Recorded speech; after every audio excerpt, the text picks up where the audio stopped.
चलिए आइए दोस्तों, अब जीएसटी के अंदर आपका चैप्टर नंबर 2 जो आपका सप्लाई अंडर जीएसटी नेम है, ठीक है, उसके अंदर हम क्विक रिवीजन वगैरह सब कुछ ख़त्म कर चुके हैं और ये आपका लास्ट लेक्चर रहेगा जिसमें हम यहाँ पे आपके प्रैक्टिकल क्वेश्चन को भी कंप्लीट करने जा रहे हैं।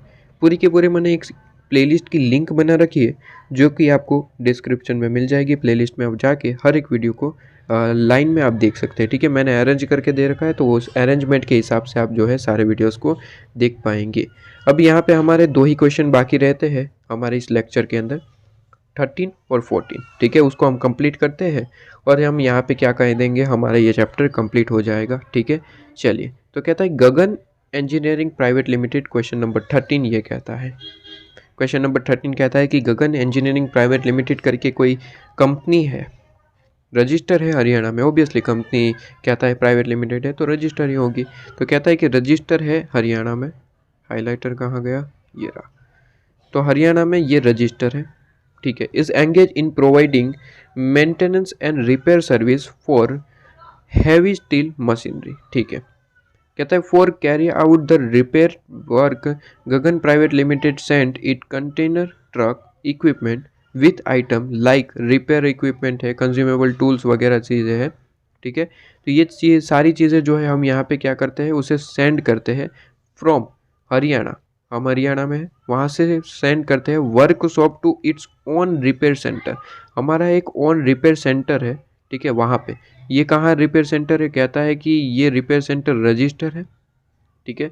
ये सेपरेटली रजिस्टर है और कहता है कि लोकेटेड इन अदर स्टेट, दूसरे स्टेट में है, ठीक है। इंडिया के अंदर दूसरे स्टेट में लोकेटेड है।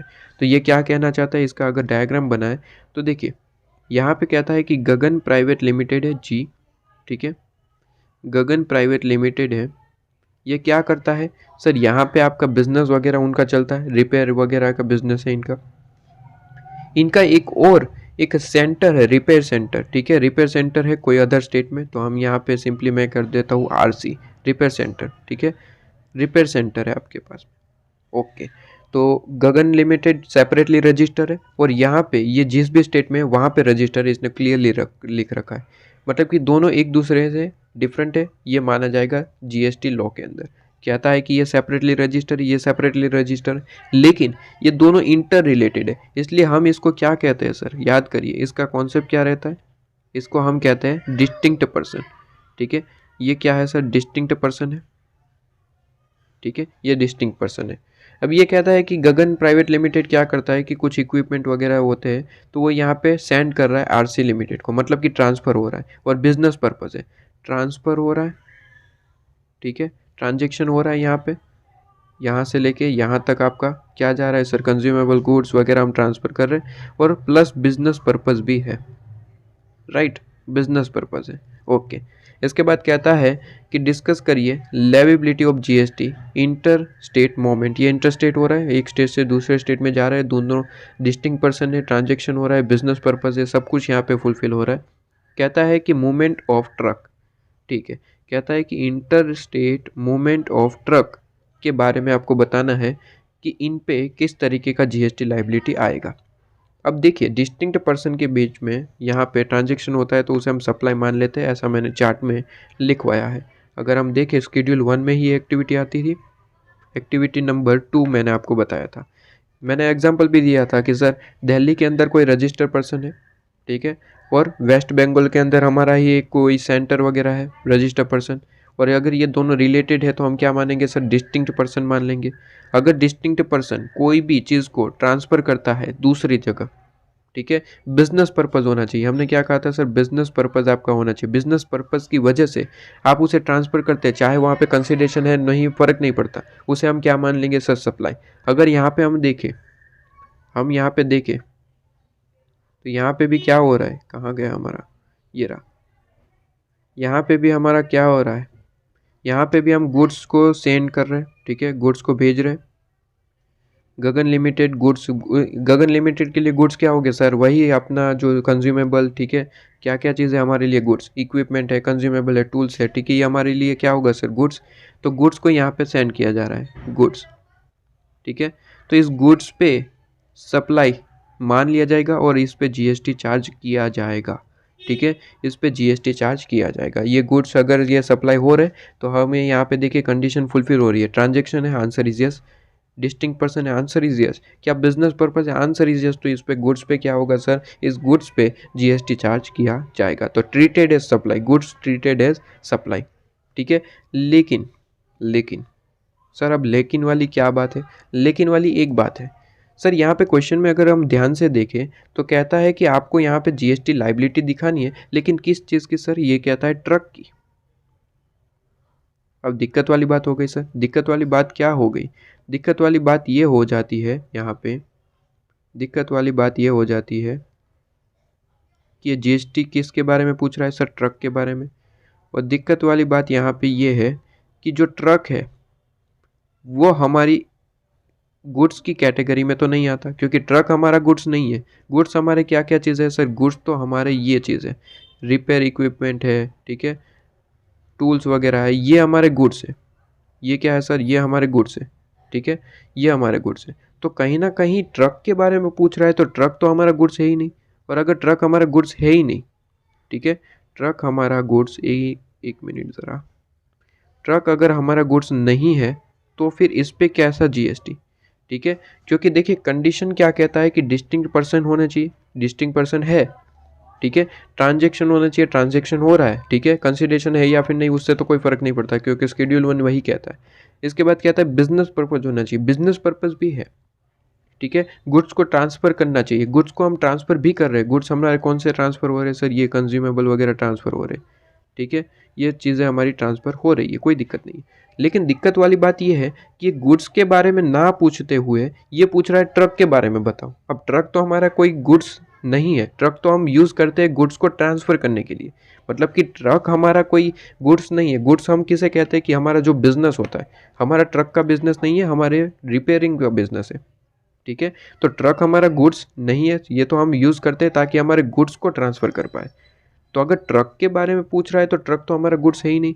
अगर आपका गुड्स है ही नहीं तो ये ट्रांजैक्शन क्या होगा सर, ट्रांजैक्शन ही नहीं माना जाएगा, ये ट्रांजैक्शन थोड़ी है, ठीक है। ट्रक का कोई ट्रांजैक्शन नहीं है। हाँ, अगर यहाँ पे ये पूछता कि भाई बताइए ये कंज्यूमेबल के चीज़ों में क्या जीएसटी लगेगा, आंसर इज यस, क्योंकि इसे सप्लाई मान लिया जाएगा। लेकिन ये क्या पूछ रहा है सर, ट्रक के बारे में, ये पूछ रहा है ट्रक के बारे में बताइए। अब ट्रक के बारे में पूछ रहा है तो ट्रक तो हमारा गुड्स नहीं है, और ट्रक गुड्स नहीं है तो हम क्या कहेंगे सर, यहाँ पे सप्लाई अप्लाई नहीं होगी, सप्लाई का कॉन्सेप्ट भी अप्लाई नहीं होता, ठीक है। एक बार सॉल्यूशन में देख लेते हैं, सॉल्यूशन यहाँ पे क्या कहता है। सॉल्यूशन अगर हम देखें तो क्वेश्चन नंबर 13 का सॉल्यूशन अगर हम यहाँ पे देखें तो आपको यहाँ पे लास्ट में आंसर दिया होगा कि यहाँ पे चीज़ों की किसके बारे में बात करी गई, यहाँ पे बात करी गई है आपके ट्रक के बारे में। और ट्रक हमारा गुड्स ही नहीं है। अगर गुड्स नहीं है तो सीधी सी बात है, हम इसे सप्लाई नहीं मान सकते।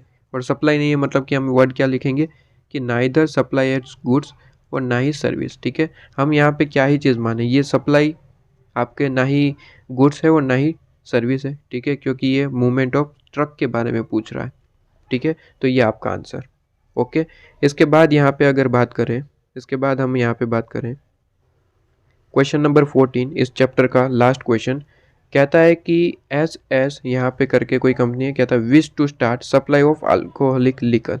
अल्कोहलिक लिकर के यहाँ पे सप्लाई में ये बढ़ रहा है अगर, ठीक है, तो यहाँ पे अल्कोहलिक लिकर की सप्लाई करना चाहते हैं। तो कहता है कि तमिलनाडु के अंदर, तो कहता है कि ये एप्लीकेशन कर रहे हैं, ठीक है, अप्लाई कर रहे हैं लाइसेंस के लिए टू द तमिलनाडु गवर्नमेंट, ठीक है। गवर्नमेंट को यहाँ पे अप्लाई किया है, इसके लिए लाइसेंस लेना पड़ता है ओबियसली, तो लाइसेंस के लिए उन्होंने अप्लाई कर दिया है। अब यहाँ पे कहता है कि गवर्नमेंट ने लाइसेंस दे दिया है, कुछ फीस भी चार्ज करते हैं गवर्नमेंट, ठीक है, तो लाइसेंस दे दिया है। कहता है कि एग्जामिन करिए कि ये जो लाइसेंस दिया गया है अल्कोहलिक लिकर के लिए, ये कौन सी सप्लाई होगी, कौन सी क्वालिफाइड सप्लाई होगी, ठीक है। वैसे भी आपको पता ही होगा अल्कोहलिक लिकर पे जीएसटी नहीं लगता, ठीक है, उस पर नॉर्मल जो टैक्सेस वगैरह लगते हैं वही लगते हैं। लेकिन फिर भी हम यहाँ पे अगर लीगली हम जो है अपने प्रोविज़न के हिसाब से आंसर देना चाहें तो हम यहाँ पे क्या लिखेंगे सर कि अल्कोहलिक लिकर जो है ना इधर सप्लाई ऑफ गुड्स है और ना ही सप्लाई ऑफ सर्विस है, ठीक है। इस तरीके से आंसर लिख के आएंगे क्योंकि अल्कोहलिक लिकर पे आपका जीएसटी नहीं लगता, ठीक है।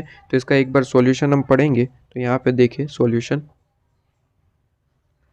तो ये देखिए यहाँ पे सॉल्यूशन कहता है कि service by granting of alcoholic liquor licence by government, कहता है notified treated as neither supply है और ना